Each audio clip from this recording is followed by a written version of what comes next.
अस्सलाम वालेकुम। City news network के साथ मैं हूं आपका होस्ट तौकीर अकरम। और आज मैं जहां पर मौजूद हूं और जो सिचुएशन चल रही है मौसम की, उसके अंदर बहुत ज़्यादा ज़रूरी है ये जानना कि हम अपनी हेल्थ को इस मौसम के अकॉर्डिंग कैसे ठीक रख सकते हैं।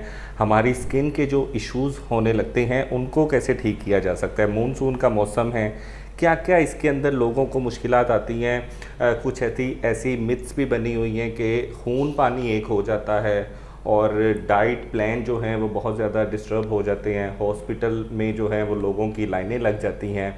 ये सारी चीज़ें इस मौसम के अंदर आखिरकार क्यों होती हैं। हमारे साथ डॉक्टर सलमान हसीब मौजूद हैं जो कि सर्विसेज हॉस्पिटल में भी अपनी खिदमत सर अंजाम दे रहे हैं और स्किन केयर के स्पेशलिस्ट हैं और जनरल फिजिशियंस भी हैं। Thank you so much Salman भाई, आपका आपने टाइम दिया सर। अच्छा सलमान भाई, अभी मानसून का जो मौसम चल रहा है इसके अंदर कुछ मिथ्स बनी हुई हैं या ये रियलिटी है, ये आपने बताना है। कि सबसे पहले ये है कि ऑयली स्किन हो जाती है, इसकी क्या वजह है? इस मौसम में मानसून में जब बारिशें बहुत ज़्यादा होती हैं तो आबो हवा में, फ़िज़ा में ह्यूमिडिटी का जो लेवल है वो बहुत ज़्यादा बढ़ जाता है। ह्यूमिडिटी के लेवल बढ़ने की वजह से मसला ये बनता है कि जो नॉर्मल टेम्परेचर हमारी बॉडी के लिए चाहिए अपना होम्योस्टेसिस मेंटेन करने के लिए, वो बहुत बुरी तरह डिस्टर्ब हो जाता है। पसीना आपने देखा है बहुत ज़्यादा आता है, हबस हो जाती है, ह्यूमिडिटी इस हद तक बढ़ जाती है। जब पसीना बहुत ज़्यादा आता है तो फिर उसमें क्या होता है कि हमें डिहाइड्रेशन हो जाती है। आप यूँ कह सकते हैं खून पानी एक होना तो नहीं, लेकिन यह है कि आपका खून गाढ़ा ज़रूर हो जाता है। तो ये बात ऐसे भी कहते हैं कि खून पानी एक हो जाता है, ये वैसे मिथ है या मेरा ख्याल है ये अल्फाज उन्होंने मुहावरतन कहे होंगे, ये तो ऐसा तो नहीं होता। तो उसमें ये है कि बीमारियों का बिनाइन जो कम ख़तरनाक बीमारियां हैं वहाँ से लेकर जानलेवा बीमारियों तक की जो शरह है वो बढ़ जाती है। फालिज के हार्ट अटैक के चांसेस बढ़ जाते हैं। दूसरी तरफ आप देखें निज़ाम तनफ़्फ़ुस के रेस्पिरेटरी प्रॉब्लम्स जो हैं बढ़ जाते हैं, स्किन इश्यूज़ डबल हो जाते हैं। और इवन आपकी जो स्किन के आपने अभी कहा कि ऑयली हो जाती है, सीबम प्रोडक्शन बहुत ज़्यादा बढ़ जाती है, हेयर फॉल बढ़ जाता है। तो हबस का जो मौसम है वो, अब तो हबस का जो नाम है उसी से ज़ाहिर हो जाता है। तो हबस का मौसम इंसानी सेहत के लिए, स्किन के लिए, बालों के लिए, आपके इंटरनल ऑर्गन्स के लिए, तमाम निज़ाम के लिए बड़ा मुश्किल साबित होता है। और दूसरा, ह्यूमिडिटी बढ़ने की वजह से जो कम्युनिकेबल डिजीज़ हैं, बीमारियां फैलने वाली, वो सारी बढ़ जाती हैं। चाहे वो वायरल डिजीज़ हैं, क्योंकि एक जो टाइनी ड्रॉपलेट्स हैं फ्लूइड के एयर में, वो सारे इन्फेक्टेड होने के चांसेस जो हैं, जो फैलाव है सांस लेने से वो बढ़ जाता है। मच्छर ज़्यादा हो जाते हैं, उनकी बीमारियां बढ़ जाती हैं। मक्खियों की वजह से टाइफाइड और ये सारी चीज़ें, मच्छर की वजह से मलेरिया, डेंगू, ये मसले बढ़ रहे हैं। जैसे मैंने कहा वायरल डिजीज़ डबल हो रही हैं। फंगल इन्फेक्शन के चांसेस जो हैं है ही नोटोरियस इन महीनों में। आपने देखा होगा पर्टिकुलरली जो है बॉडी पे, अंडर आर्म में, अंडर लेग्स पे, जहाँ पे भी पसीना ज़्यादा आता है, पर्टिकुलरली वो लोग जो इस हबस के मौसम में भी बंद कमरों में काम करने पे बेचारे मजबूर हैं, जैसे कुक हैं, शेफ़ हैं, वर्कर हैं, बहुत ज़्यादा बीमार होते हैं इन दिनों में। अच्छा सलमान भाई, इसमें ये भी कहा जाता है कि डाइजेस्टिंग सिस्टम जो है वो बहुत ज़्यादा डिस्टर्ब हो जाता है लोगों का, क्योंकि लाहौरी हैं, खाने के ये शौकीन। हाँ, ये बड़ी अहम बात है। इसके सारे जो कंपोनेंट्स हैं उस पर आप देखें, नंबर 1 के जो हैं फ्लाइज इन्फेक्टेड हैं मक्खियों की वजह से, मच्छरों की वजह से। फ्लीज उड़ती फिर रही हैं, खानों पे बैठ रही हैं, फिर पहले वो जो पानी खड़ा है उस पर बैठ रही हैं।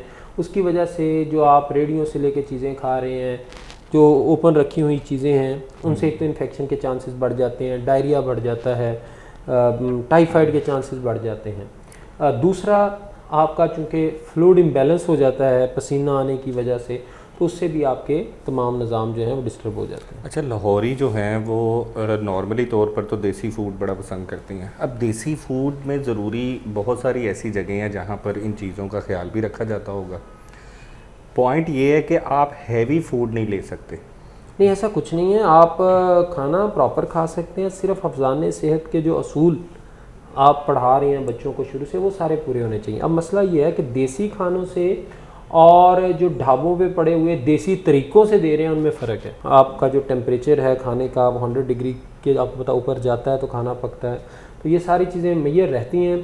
तो देसी खाने आ रहे equally safe rather better for the health. Monsoon का जब मौसम आता है, लोग ये कहते हैं कि अब जो लास्ट हॉस्पिटल की रेशो थी इस महीने में, बहुत सारे लोग ऐसे थे जिनको डाइजेस्टिंग का मसला था और वो हॉस्पिटल उन्होंने रखा कि उसमें उन्होंने राइजिक कैप्सूल किसी को कह दिया, किसी को ड्रिप लग रही है। तो ऐसी कोई प्रिकॉशंस हैं कि आप ये स्पेसिफिकली इस मौसम में आपको एहतियात करनी चाहिए? देखें, मल्टी फैक्टोरियल चीज़ें हैं। अब उन तमाम चीज़ों की जो कॉमन काज है वो यही है, बारिशों का जो पानी खड़ा होता है उससे जो जरासीम फैलते हैं, और उससे फिर आगे फर्दर जो वेक्टर्स हैं वो मुख्तलिफ़ तरह के हैं। वायरल डिजीज़ के और हैं, जो आपके मॉस्किटोज़ मच्छरों के और हैं, फ्लीज़ के मक्खियों के और हैं। ये वो तमाम चीज़ें हैं जो माहौल आलूदा या गंदा होने से फैलाव का बाइस बनती हैं। और ये तमाम चीज़ों में से कोई भी एक हो जाए, लेकिन जब आपकी सेहत को टारगेट करने वाली एक से ज़्यादा बीमारियां फैलने का ख़दशा बढ़ जाता है या फैल जाती हैं, तो हस्पतालों पे जो है इन्फ्लक्स ऑफ पेशेंट्स है, लोड जो है बहुत ज़्यादा बढ़ जाता है। और 100 बीमारियां हैं, 100 कॉजेज़ हैं, 100 of the reasons, but the solutions are same. पानी उबाल के पिएँ, खुली चीज़ें मत खाएं, टैप वाटर से इज्तनाब करें। जो खुले पानी मिलते हैं घड़ों में रखे हुए हैं आजकल, वो नहीं पता कि आलूदा हैं कि नहीं, उनका ख्याल करें। और जितने आप उबाल के पानी पिएं जैसे मैंने बता दिया है, और कोशिश करें कि इंडोर रहें इन दिनों में। बाहर इन दिनों में कमरों से ज़्यादा बाहर गर्मी है, ह्यूमिडिटी जो है, टेम्परेचर जो है वो, आप टेम्परेचर देखेंगे तो 35 से शायद ऊपर ना हो, 36 होगा, लेकिन जो ह्यूमिडिटी है, हबस है, गर्मी है, पसीना है, वो बाहर बहुत ज़्यादा आ रहा है। और ज़रूरी नहीं है कि इस मौसम में आप एसी ही लगाएं, आप अच्छा एग्जॉस्ट चला के, या आप जो है डिह्यूमिडिफायर मिल जाते हैं मार्केट से, एसियों से बड़े सस्ते हैं, वो चला के जो है बड़ा अच्छा कंट्रोल कर सकते हैं। स्किन केयर इस मौसम में ख़ुसूसी तौर पर ऑयली बहुत ज़्यादा हो जाती है, लड़कियां बहुत ज़्यादा पॉजेसिव होती हैं इन चीज़ों को लेकर।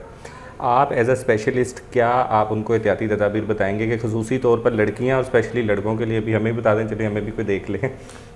नहीं, आप खूबसूरत आदमी हैं, आपको तो पूरा पाकिस्तान देख रहा है। बात यह है कि 2 तरह की स्किन केयर है, एक आपकी पूरी बॉडी की स्किन है, और एक पर्टिकुलरली आप चाहते हैं कि आपका चेहरा तरोताज़ा लगे और ओपन पोर्स नज़र ना आए, फ्रैकल्स नज़र ना आए, पिगमेंटेशन ना हो, लिफ्टेड फेस हो। अच्छा, जहाँ तक इस मौसम को लेके है कि हबस का मौसम है, बहुत ज़्यादा पसीना आता है, फंगल इन्फेक्शन बढ़ जाते हैं, तो उसमें तो यही है कि कोशिश करें कि हवादार जगह पे रहें, कोशिश ये करें कि पसीना कम से कम आए, और कूलिंग जेल्स, कूलिंग पाउडर्स मिलते हैं, उनका इस्तेमाल करना चाहिए। ख़ुसूसी तौर पर प्रोफेशनल जो लोग हैं, जो ऐसी स्पेसिस में काम करते हैं जहाँ बहुत ज़्यादा पसीना आता है, जैसा कि कुक हैं, शेफ़ हैं, उनके लिए तो बहुत ज़रूरी है कि वो ये ख्याल करें कि उनके पर्टिकुलरली बॉडी पे पसीना कम आए और इस तरह के इन्फेक्शन ना हो, क्योंकि अगर होंगे तो उनसे आगे लोगों को ट्रांसमिट हो गए। अब जो स्किन है, आप कहते हैं सीबम ऑयली स्किन हो जाती है, तो देखें ये जो अब स्किन केयर है, ये तो एक पूरी ज़िम्मेदारी वाला काम है। इसमें तो पूरी की पूरी स्किन केयर रूटीन हमें बतानी पड़ती है। आपने फेस वॉश कौन सा यूज़ करना है, आपने इन दिनों में सीबम कंट्रोल करने के लिए विटामिन ए डेरिवेटिव क्रीम्स हैं वो कौन सी यूज़ करनी है, ओपन पोर्स हैं उनको कंट्रोल करने के लिए सीरम्स हैं वो कौन से यूज़ करने हैं। तो आजकल तो जितनी नई जनरेशन जो है कॉन्शियस है, केयरफुल है, तो उनकी तो हमको 2-3 से लेकर को 4-5 स्टेप्स तक की स्किन केयर रूटीन बना के देते हैं। और यही वजह है, अब देखें लोगों का जो स्किन को मेंटेन करने का एक प्रेशर है या रिस्पॉन्सिबिलिटी है वो बहुत बढ़ गई है। वो लोग जो माजी में हम कहते थे कि हमने कौन सा टीवी पे आना, आजकल हर कोई टीवी पे आ रहा है, इंस्टाग्राम पे, फेसबुक पे, टिकटॉक पे, एवरीबॉडी इज़ देयर। तो उसमें उनको अब कोई एक स्टेप नहीं है कि हम कह दें हाँ कुछ जो बेसिक्स हैं, गुड जो है आपका एक बहुत अच्छा फेस वॉश सीबम कंट्रोल वाला, और जो आपके ओपन पोर्स को क्लींस कर दे, फेस वॉश बड़ा ज़रूरी है। सन ब्लॉक जो इस वक्त मौसम है उसकी मुनासबत से सीबम कंट्रोल सन ब्लॉक बड़ा ज़रूरी है। और कुछ नाइट क्रीम्स, उसमें वाइटनिंग क्रीम भी हो सकती है, उसमें ओपन पोर्स की भी हो सकती है, इन दिनों में एक्नी बढ़ जाती है उसकी भी हो सकती है। तो वो हम हर स्किन के हिसाब से एक स्किन केयर रूटीन बना के देते हैं। और मैं ये बात बताऊं कि दे आर रियली इफ़ेक्टिव। और इन दिनों में फिर जो अगेन के बहुत सारे लोग हाई मेंटेनेंस पे रहना चाहते हैं, तो उनके लिए हम फिर ये रिकमेंड करते हैं को PRP, PRGF, ओपन जो है पोर्स टाइटनिंग लेज़र्स, ये सारी चीज़ें रिकमेंड करते हैं। अच्छा, ये तो हो गई बड़े लोगों की चीज़ें, मतलब जिन्होंने कुछ उसके करने हैं, मतलब एक जो मीडियोकर है, अच्छा ये जो घर बैठा हुआ है, accessibility to these medicines and these procedures is very cost effective nowadays. ये कोई महंगी चीज़ें अब नहीं रही। अब ये जो कॉन्सेप्ट या मिथ है कि अपनी स्किन केयर का ख्याल सिर्फ मीडिया सेलिब्रिटीज़ ने करना है या TV एंकर्स ने करना है या जो बहुत हाईली मेंटेन लोग हैं, ये नहीं है। अब ये एक बेसिक नेसेसिटी है और हर एक को करना चाहिए। और इसको देखते हुए अब बड़े अफोर्डेबल हैं। आपके जो बहुत सारे लोग ब्यूटी पार्लर के चक्कर लगाते हैं, स्पास के चक्कर लगा रहे हैं महीने के 2-2, 3-3, उनके लिए एक शानदार रूटीन है। 3-3, 4-4 महीने बाद कोई एक आध सेशन लेना पड़ता है, स्किन उनकी ज़बरदस्त फ्रेश रहती है। अगर आपने सुबह निहार मुँह अच्छा, मैं अब आपको बताऊँ, जो यंग जनरेशन है वो ऑलरेडी करवा रही है। पहले वो क्या करती थी, वो ब्यूटी पार्लरों से, स्पा से जाके कुछ स्टीरॉयड क्रीमों वाले करवाती थी। अब ये सेफ़ हैं और स्किन के लिए कारआमद हैं, सूदमंद हैं। आप ये कहते हैं कि अब जो नई जनरेशन है वो पानी वगैरह ना पिए, दूध ना ले और डाइट ना ले, फोकस ज़्यादा इस पे करे। ना वो तो बेसिक है ना। और अच्छी बात ये बताऊं कि नई generation is well aware of role of water, calcium, zinc, magnesium. इस वक्त तो एजुकेट पूरे के पूरा सोशल मीडिया उन्हें कर रहा है। अब आपको लोग आके मिलेंगे, दे ऑलरेडी नो कि विटामिन D की क्या डोजेज है और किस तरह लेना है, कैल्शियम क्यों लेना है। तो सूरज की रोशनी, सुबह बैठे हैं सूरज की रोशनी की शुआओं से बहुत ज़्यादा ये इफेक्टिव है, बिल्कुल इफ़ेक्टिव है। और मैं आपको बता दूं, जो आपका लाइफस्टाइल है जिसमें good sleep, good diet, exercise and gym, sleeping habits and clean eating habits, ये इतनी इंपॉर्टेंट है कि इनका निमुल बदल नहीं है। मैंने नहीं देखा कि लोग इतने केयरलेस होते हैं, मतलब हर तरह के लोग हैं, वो अपनी उनकी चॉइसेस एंड प्रायोरिटीज़ हैं, लेकिन people are aware about the importance of exercise. हम भी गाइड करते हैं। अगर मेरे से कोई कुछ पूछे कि कोई ऐसी चीज़ें जो आपको परमानेंटली यंग रखें, वो तो फिर एक्सरसाइज, डाइट, गुड स्लीप, ये तो इम्पॉर्टेंट है, इसकी कोई नेमुल बदल नहीं है। लेकिन क्या इसके बाद ज़रूरत नहीं, इसके बाद ज़रूरत पड़ती है, उसका इफ़ेक्ट ज़्यादा होता है। आप अकेली नींद पूरी करके देखिए, इस वक्त क्या है, माजी में व्हेन यू क्रॉस 40 तो लोग कहते थे बस ठीक है जी, अब आखिरत की तैयारी शुरू करें। इस मौसम में अगर आपके पास अवेलेबिलिटी है इंडोर जिम्स की, जहाँ पे आप इंडोर वॉक कर सकें या कंट्रोल टेम्परेचर में, तो that is the best idea. और अगर आपने पार्क में वॉक करनी है तो फिर कोई ऐसे टाइम का इंतखाब करें जिसमें पसीना कम आए, क्योंकि आप इस मौसम में पसीना ज़बरदस्ती आता है। आप तो खड़े भी होंगे तो पसीना आ जाएगा। जो जनवरी फेब में आप चाहते हैं कि पसीना आए, बॉडी वार्म अप रहे, आपका होम्योस्टेसिस बेहतर है, इसमें तो आप बैठे हैं, 2 मिनट लाइट गई तो पसीना तो उमड़ आता है। डाइट देसी खाना चले या बेहतर है कि इस मौसम में, क्योंकि लोगों हॉस्पिटल में बहुत ज़्यादा रश है, अगर आप किसी रेस्टोरेंट्स में जाएं तो वहाँ भी देसी दुम्बे चल रहे हैं। इट्स नॉट अबाउट देसी और विलायती, it's about the portion control, intake control. आपने कार्ब ज़्यादा लेने हैं, प्रोटीन ज़्यादा लेने हैं, फैट, ये डिपेंड करता है। अगर आप थिन लीन है, मोटा होना चाह रहे हैं, तो you are recommended to take more carbs with protein and fats. और अगर आप वो हैं जो मीज़ो टाइप है आपकी बॉडी के, आपका वज़न कंट्रोल ही नहीं हो रहा, तो आपको रिकमेंड किया जाता है कि आप अपनी प्रोटीन इंटेक बहुत बढ़ाएं, कार्ब्स और फैट इंटेक कम कर दें। तो ये अगेन ये अब सब के लिए एक रूल नहीं है।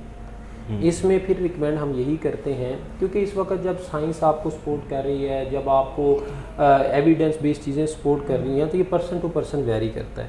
अब आप पिज़्ज़ा खाएंगे तो पिज़्ज़ा में बहुत ज़्यादा पनीर डाला होता है, चीज़ डाला होता है। ऑन द अदर हैंड आप कढ़ाई खाएंगे, उसमें घी डाला होता है। सबसे ज़्यादा इस वक्त जो ओवरलोड हैं वो हॉस्पिटल्स हैं।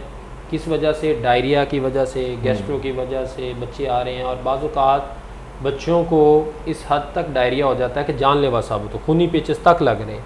तो उसके लिए ज़रूरी ये है कि बहुत ज़्यादा ख्याल करें, उबला हुआ पानी पिएँ, बाहर की पकाई हुई चीज़ें, बाहर की गली के जो ठेले हैं वहाँ से ना लेके खाएँ।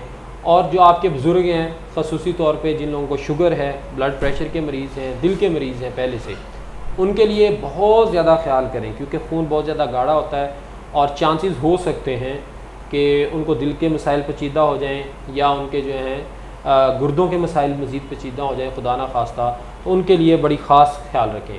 और जो नौजवान हैं, नौजवानों के लिए ऑफ कोर्स ये है कि उनको सबसे ज़्यादा जो एक चीज़ उनकी प्रॉब्लम हो सकती है स्किन में, ऑयली स्किन की ज़बरदस्त ट्रीटमेंट्स मौजूद हैं। और इसके इस पर्टिकुलर सीज़न में हेयर फॉल बढ़ जाता है, स्किन की पिगमेंटेशन बढ़ जाती है, सीबम बहुत ज़्यादा बढ़ जाता है, ओपन पोर्स बहुत ज़्यादा हो जाते हैं।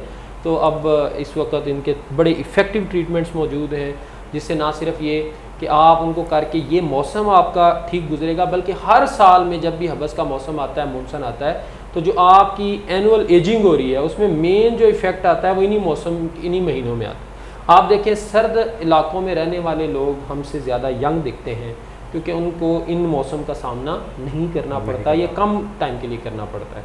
तो आपका अगर आप अपनी स्किन का ख्याल रखते हैं और आप सीबम कंट्रोल करते हैं, ओपन पोर्स, तो आपकी जो एजिंग प्रोसेस है वो भी स्लो हो जाएगा।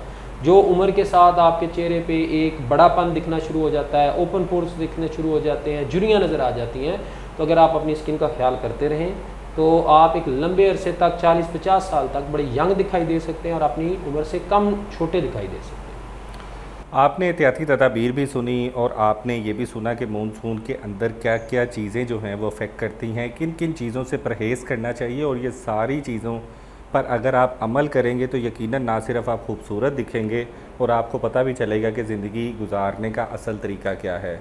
डॉक्टर सलमान हसीब का बहुत शुक्रिया, और अगर आपका कोई सवाल है तो नीचे कमेंट्स में ज़रूर बताइए, जिनका जवाब जो है वो डॉक्टर सलमान हसीब आपको ज़रूर देंगे। अपने होस्ट तौकीर अकरम को इजाज़त दीजिए। अल्लाह हाफ़िज़।